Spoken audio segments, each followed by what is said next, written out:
public assets. And we do have, that is Edwin Muhumuza, the Director of Corporate Affairs at the Public Procurement and Disposal of Public Assets. He's not alone. He's also flanked by David Nyimboachi-Inji. Well, he is the Commissioner of Procurement Policy Department at the Ministry of Finance. These gentlemen join me to talk about the e-procurement system. How will it help us do away with corruption that has riddled the procurement system right here in Uganda, and also help us with effective service delivery? I have the gentlemen right now. Very good morning. Thank you for joining us, Edwin and Mr. Chi-Inji. Let me kick off with you, Edwin. What is public procurement? In simple terms, public procurement is the acquisition of goods, services by government agencies. It's the way the budget is translated into the physical goods and services that the government provides. So if we to use lay terms, that's like buying, and the process through which that happens is what we call public procurement. And they break it down in layman's terms so that the viewer gets to understand. So the ministries, departments and agencies. Yes. How do they bid? So they get budgets at the beginning of the financial year, and these budgets are meant to provide certain services, both to the public, but some within the agencies to make them function, or even goods. Say, let's use an example of a road that is supposed to be built in a certain locality. Money is provided in the budget for that, but for the road to be built, certain contractors have to do that job, because most of the government right now doesn't have in-house capacity to build all these services and works. So they will go through a process to acquire the best possible contractor and consultants to deliver that road project. So there will be there will be first of all planning. What do you intend to do? What's the estimate in the market? There will be development of the specifications or requirements. What kind of contractor are you looking at? There will then be a bidding process to advertise and attract the potential bidders. And then they are evaluated on the basis of the specifications that were set out. And after that, to cut the story short, they are contracted and they start building that road. And in that process, there's also contract management to ensure that what is in the contract is actually what's being implemented. So in a nutshell, that's the public procurement process. So Edwin Muhumuza, this process has also been riddled with a lot of incidences of corruption, whereby these contracts are awarded, all these bidding processes are awarded to these contractors in an unscrupulous manner. Let us in more on this. Well, yeah, there's of course a very wide perception of the rate of corruption in public procurement. We did an integrity survey last year where the public, 76% of the public thought there's corruption in public procurement processes. Now that's a perception that sometimes may not necessarily be reality, but still I think we all have to admit that there are areas within the public procurement system that are not implemented the way we want. The allegations indicate that there is favoritism towards these foreign companies that want to get these bidding contracts, and then there is also the you guys neglecting the local players. Is it true? That's not, I wouldn't use the word favoritism. Yeah. The issue here is for a long time there was no local capacity, and maybe there was no deliberate effort to support that local capacity. So if you're going to construct, say, the Ginger Nile Bridge, I don't think we have anybody in the country that has that capacity, or most of these big construction projects. And that's not because the engineers we have are not qualified. They could actually do that. The problem is that that requires a lot of finances, it requires a lot of equipment, and most of our local companies have not built that capacity. But now there's a deliberate effort within the Ministry of Finance, PPDA, to promote local contractors and local suppliers through the preference and reservation schemes, and there's been good progress in that line. I'll give an example of UNRWA. Maybe about 4 or 5 years ago, they were just awarding 12% of their contracts to local providers because of these deliberate efforts Now they are nearly 30% of the contracts they are awarding are going to local contractors. So that's good progress. Of course, we want it to be 80%, 90%, but yeah, baby steps, we're getting there. Indeed, and in the incidences of corruption and you trying to figure out the problem, you introduce the e-government system to ensure that you actually stamp out this problem. How will the e-government system go a long way in stamping out corruption and, increasing or improving service delivery? There are many steps, there are many things that the e-procurement system does, and we've been lucky that we can benchmark with countries that have applied it, where there's been substantial improvement in this procurement system, but also gains. The first thing, of course, e-procurement does, it creates transparency. Transparency is very, very important because it removes that perception you're talking about even of corruption. And once that perception reduces, there's more competition, and competition, of course, brings better quality providers as well as reduced prices. There's efficiency, time.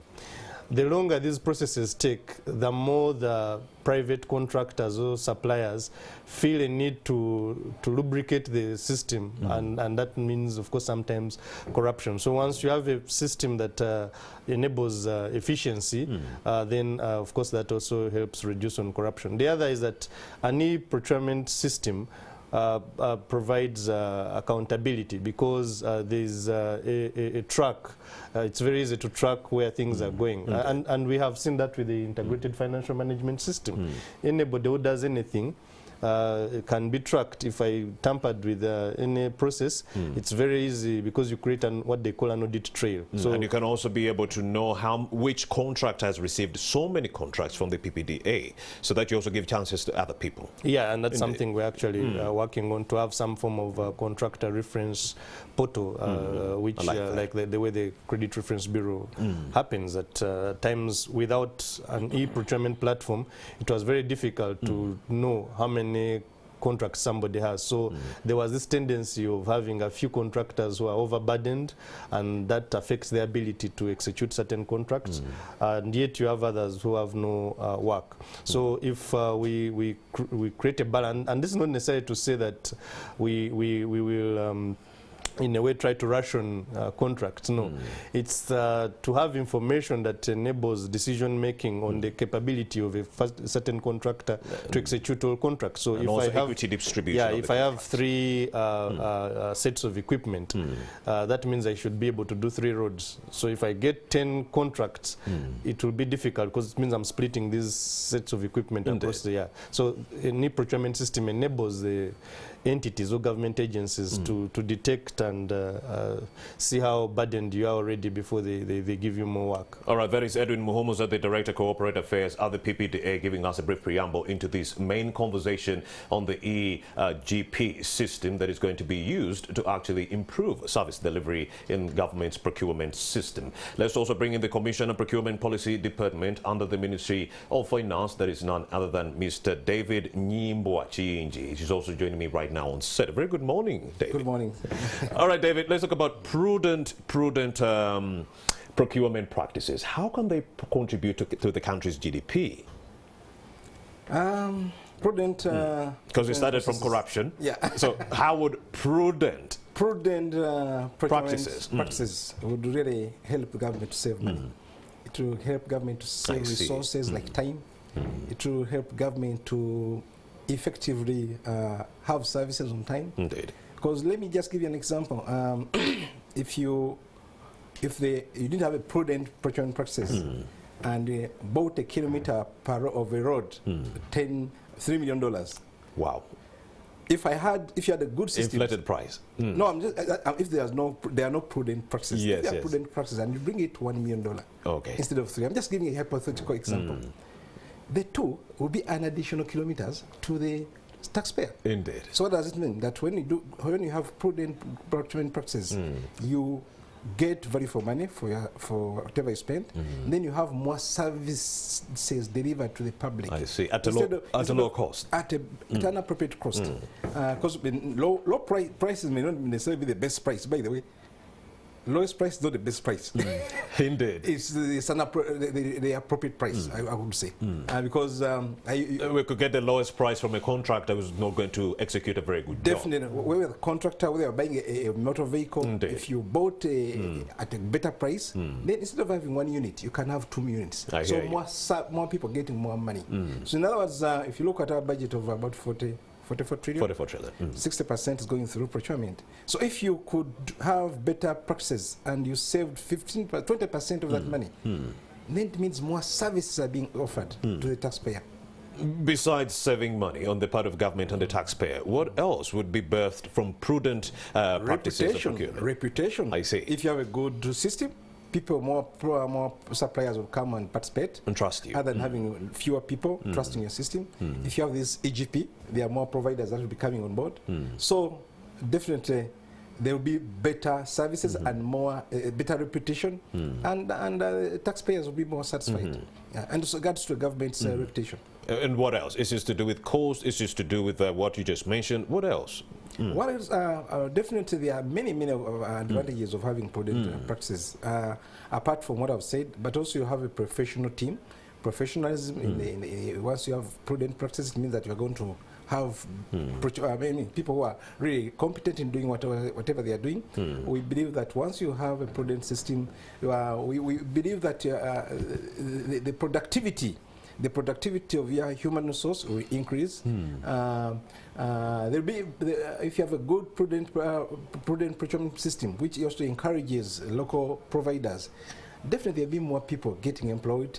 You'll be able to have more youth, women, also participating in the procurement practices, because all those are good prudent practices that one would like to introduce in this country. Indeed. Yeah, and that's what those are some of the things that we have put in our national public sector procurement policy. All right, Edwin Muhumuza, what are some of the challenges facing public procurement? The viewer would like to know right now. Well, we've touched on most of them. The first is what you talked about, the perception of corruption, the perception, but also... is it really just the perception, Edwin? No, there are two things. Is corruption? There is corruption, definitely. I mean, there are cases we have, and some prosecuted up to conviction. So that means there's corruption. Yeah. But then there's also the perception, and the two. The reason I'm separating the two is that the perception affects what David is talking about, because good providers then don't want to participate if the perception is run away. It's bad, yeah. But then there's also the actual corruption that leads to some of the things you've been talking about. The other is delays in execution of contracts. There's delays in procurement itself from initiation to award. But unfortunately, even when these contracts are awarded, there's a delay in execution. And this is not necessarily just the government side, but then the contractors also having their own challenges on why they're on execution. And that's why we have now an system to actually track their progress when it comes to these works. Am I right? Yeah, absolutely, partly, yeah. Go ahead. The other challenge that we have is that we have certain delays in payment sometimes by the government agencies after people have provided services, and of course that also leads to many good providers not wanting to participate in the system. We also have a challenge of certain there's unevenness in government, so you have standards that are not similar. One government agency is buying a laptop at 5 million, another is buying it at 2 million, and so those are things we need to standardize. The other challenge I would also think about is there are certain providers that don't want to go to certain areas because we have many local governments across the country, and some advertise and never get any providers. There's also an issue of the human resource. Most of these procurement units, and Mr. Dr. David here is partly trying to resolve that, but I know in the limitations of what is available. So you have these huge procurement departments with a lot of work, and they are a bit understaffed, and that sometimes affects these efficiency issues. Yeah. And EGP, of course, will resolve that, because then you don't need many people that to run the procurement system as it is now if it's a manual system. Of course, David, you know, Edwin did mention that you are understaffed and you're also grappling with some other problems. So how should the e-government address these challenges? E-government is going to do a lot. A lot of changes. It's the magic bullet we've been waiting. It's a magic bullet. Indeed. You can imagine sitting at your dining table at home. I can visualize, indeed. You are in Kabale or you are in Kotido. Yes. And you submit a tender from there. You don't have to rush to Minister of Water or to Minister of Finance to rush the document. You save us the fuel. You save the vehicle to wear and tear. I see. So you can imagine. You're an evaluator. You want to do an evaluation, but you're not feeling fine. Indeed. You can do the evaluation from home. You can do the evaluation from whether you have traveled to Washington, you can still do it from there. So this business of physical engagement in the times of COVID and other pandemics, you never know, will be really sorted out. The only problem would come with the 12% tax on data. Still, even if they put it, by the way, even if they put 20%, Indeed. even if they put 20% charge on data, it's still cheaper than traveling your car. Full tank. Full tank. And then you have to line up. Indeed. There are security checks, like at Nile Hotel, where you find the line, the queue, waiting. You have to stay. You forgot your face mask. You have to go back and buy one. All those there delays. are so many challenges. I mean, so many opportunities. The issue of timeliness, real-time information. People have been grappling with getting information on procurement. Today, if you go click of a button, you can access all the procurement plans in these ministries today, as we talk now. If you click the button of our AGP system, you can get all the procurement plans in KCCA, Minister of Water, Minister of Finance. You don't have to beg the head procurement. What are you going to come up with next 6 months? Indeed. It is on the website. If you've the issue of once you've the time for closing comes, traditionally you'd go to a conference hall, a hall, and you wait for the opening. Indeed. Now you don't need to leave your office. You stay in your office, and by a click of a button, the results will come on the screen, and you see how you've performed.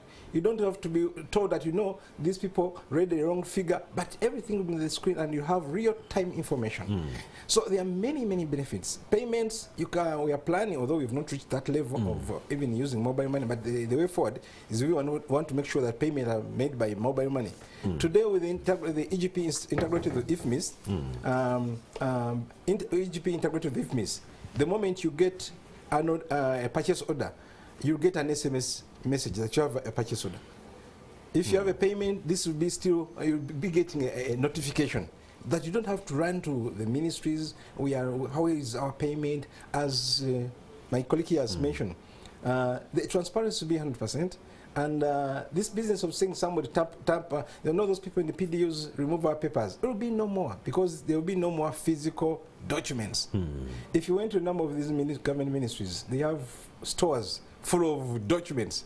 The other day was the Minister of Local Government. They had one of their whole conference hall had the documents, and I said, oh, what is this? And it was one tender, half full. Now all the documents will be on a flash disk or on a server somewhere or in a disaster reserve. The document will be on a small thing, and you have instead of having a big paying for storage, paying for what, all these things will be now on a small piece of I see. On one server, and that's where we could talk about the challenges of implementing this e-government procurement system, issues to do with cyber attacks. But then, Edwin, you wanted to make an addition to what he said. Yeah, just at the heart of this is to improve the efficiency, of course, of the system, but also to ease doing business with government. And just in addition, I wanted to add one thing. The cost of bidding is one of the biggest challenges in public procurement. I see. If you see a tender for like a huge construction project, they bring bids on a pickup because there are so many, and that's and they're brought in copies. So you find the entities ask for 9 copies of each of those. And someone has to go through this litany of documents, but photocopying them. Then the other issue the EGP is doing, it's integrated with all the key systems of government that are usually required for compliance. Yes, for example, the NSSF, the URA to prove your tax compliance, the Uganda Registration Services Bureau to prove your registration, for those that need trading licenses. Now, a bidder would have to go previously physically to all these places to get a copy and submit. Now, sometimes they would use agents who would even forge these things. In fact, 80% of the suspensions we have are because of forged tax clearance and but with the AGP system, it's had to circumvent this. No, the system will pick that information. If I sum Edwin Moms as a provider, my tax information will just be picked from URA.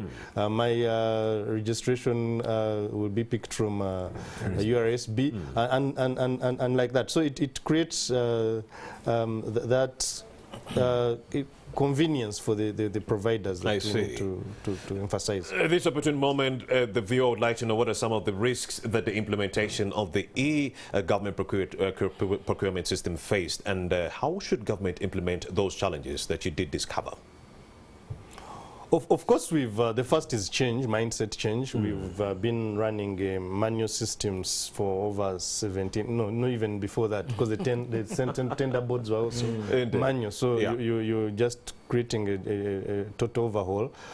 So that's the first issue. What he was talking about, evaluating from home. At times it's a good thing, but some people may feel I need to be in a physical meeting space with the rest. So that mindset change and therefore change management. The other is tooling, as you'd be, of course, aware.